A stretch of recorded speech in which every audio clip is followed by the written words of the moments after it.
not get a share. What did Shimon do? Shimon dwelt in the land of his brother Yehuda.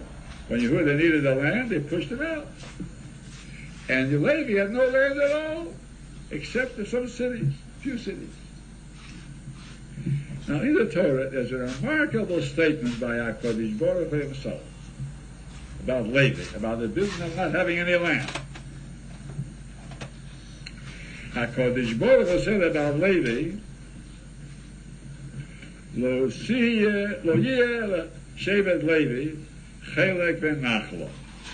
The shevet Levi will not have any share in the land. You know why? Hashem hu nachlo. Hashem is their inheritance. Hashem is their estate. Instead of a chelek in the land, I'm going to make them my estate, my private tribe. I'm going to give them 1/10 of all the crops of the Bnei Yisrael will go to Shevet Levi. Here, Yankov was cursing them, and that's why he imposed this penalty on them. They shouldn't have any share in the land. And the HaKadosh Baruch Hu is blessing them.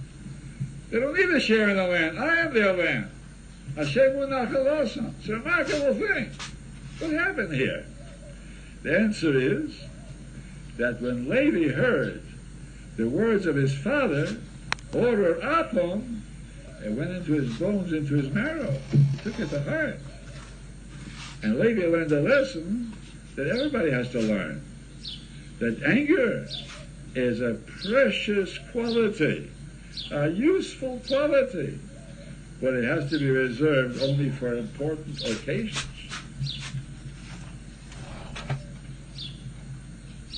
And therefore Levi started putting his anger into storage and saving it up. Do you know when it burst forth again? With great force? When an eagle was made, when the golden calf was made. And Moshe Rabbeinu said, Mi la Hashem Elai. Who is for Hashem that come to me? Help me out against the eagle. Vayosfu Elov Kol B'nai Levi. And each one put his sword and his scabbard, and he ran forth with great anger and zeal to take up for the glory of Hashem. And they helped Moshe Rabbeinu execute all those who worship the golden calf. When HaKadosh Baruch Hu saw that, he said, that's what anger is for. Anger is for the purpose of fighting for my glory.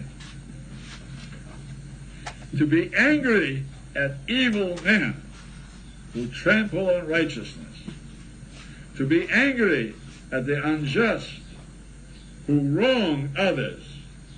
To be angry at the liars who teach false doctrines in the world and who ruin mankind, who traduce the youth, who introduce wicked practices into the public consciousness.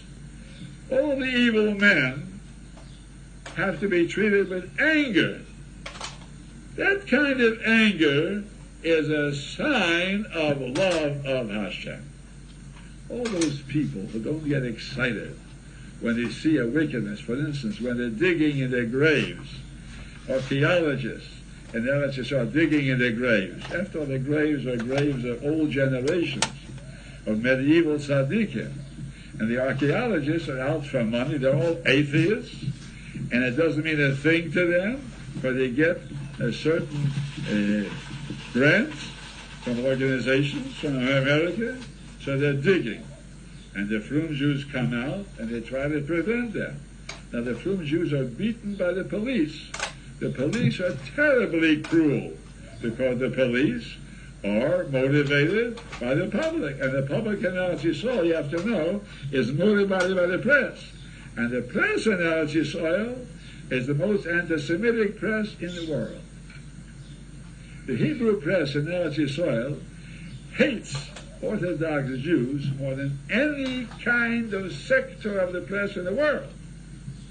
And therefore the police, in Tel Aviv, there was a rock and roll gathering.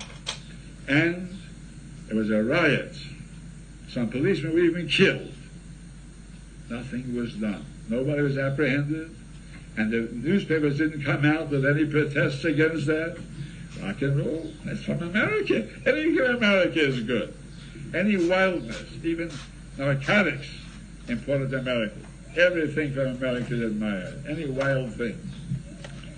But when these frum Jews, the Neturei Kalt and people like them, took up for the glory of Hashem, and they came to protest, and the archaeologists ignored them and continued exhuming bodies, taking out bones. And so, some of the frum Jews became moved and they began throwing stones. And the policemen moved in with their truncheons and sent the Jews to the hospital. They smashed heads. They broke arms and legs with the greatest cruelty. And after that, they went around all over Yerushalayim. Whenever they saw on the street somebody looked like a frum Jew, they grabbed him and dragged him to the street and to the police car and took him to jail. Now we have to know that these people are examples that we have to look up to. We love Hashem by being angry in His service. All those smart people who mind their own business, when they see that a Russia who is in City Hall is trying to push gay rights upon the public, and nobody cares. They're modern rabbis, don't say a word, refuse to open their mouths about it. They're minding their own business. Orthodox organizations make deals with the Yerushalayim in City Hall because they support their program. Nobody cares. Only a few people are willing to risk everything to go out and fight for the truth. They are the ones who love Hashem. That's what they're learning now. Kino, when Pinchas, when he saw Zimri was taking a Gentile woman into the camp and heading towards his tent, and nobody did anything. It was a remarkable thing. Everybody was smitten with a paralysis. Zimri, an important man.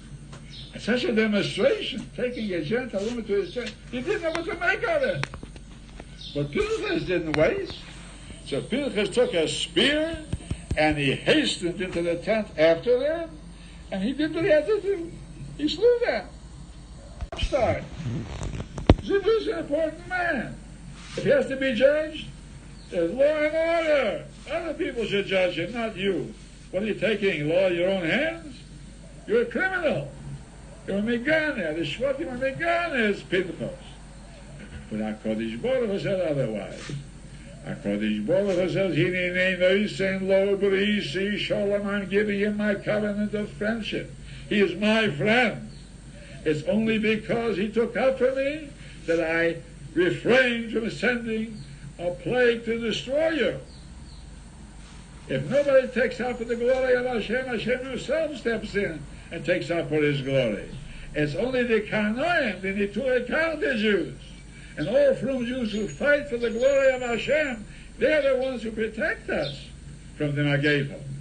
And the Mesilas Yesharim says, in order for a person to have real love of Hashem, he has to hate the wicked. Now, I know it's unpopular in America, that America is under the spell of the liberals, and the liberals are under the spell of Christianity. And the Christians say, don't hate anybody. We love everybody. Of course, we understand what that means. While they were loving us in the Middle Ages, they loved us to death. They loved us in Poland. They loved us in Spain. They loved us greatly. But we don't say that. We don't say we love everybody.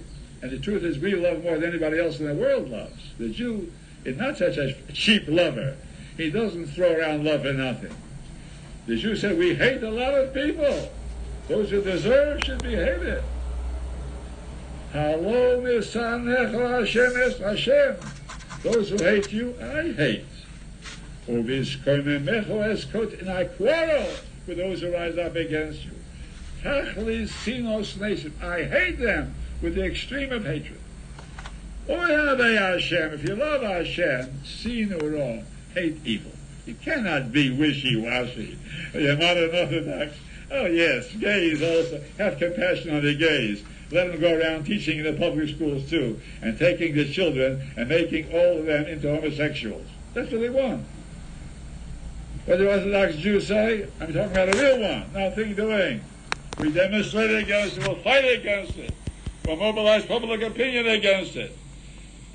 Because the love of Hashem won't let you sit still and see the ideals of Hashem trampled underfoot. I remember once